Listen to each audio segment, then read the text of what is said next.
The Kingston Library building is in need of extensive repairs and upgrades. The Library Building Committee met up with PCN to tell us more about the needs, the funding process, and the future plans to be presented at town meeting.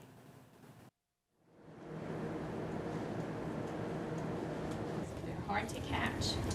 Our Painted Lady grandpa said. Sure. We are in the middle of a process of looking at the existing building, looking at what its shortcomings are, and particularly looking at what the community needs the library to be. And we spent quite a lot of time doing that over the last year, and actually longer than that. And we have taken all those results and put together a building program. And now we are at the stage of we're about to hire an architect to turn that building program into a design that would meet the needs. The process we're doing now, the planning process, is fully funded. It's funded through $18,000 from town meeting, $7,000 from the Kingston Public Library Foundation, and $50,000 in a grant from the state. I think one of our primary concerns as we looked about meeting community needs is the lack of space that we've got right now. We have one meeting room, which means we can't do a lot of what we'd like. There's a lot of community requests for the meeting room, as well as our trying to schedule programming. And we'd like to do a lot more programming, but we can't do that with what we have right now.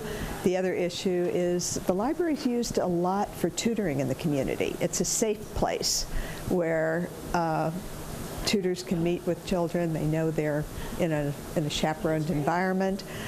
But again, if we had more space, we'd be able to do more tutoring. You like a certain amount of privacy and quiet when that goes on. If there's story hour going on, it's hard for people that are not involved with story hour to come in and use it at the same time. So it would be great if there was a space that was dedicated to individual programming back there as well. We are working under a grant, a planning and design grant from the Board of Library Commissioners, Massachusetts Board of Library Commissioners. We started the grant in July of this past year, and of 2014, and we have to complete it by April 2016. The grant we're working on is a planning grant. So at the end of this process, in April 2016, what we'll have is a plan that we can present to the town. It will have schematic drawings, schematic design, and it will also have costs, so that when we go to the town, we'll be able to tell them, this is the best plan that this is the plan that represents the best solution, and we hope you'll allow us to go forward and pursue funding for turning this into an actual expanded or new building. If you're happy and you know it, clap your hands. If you're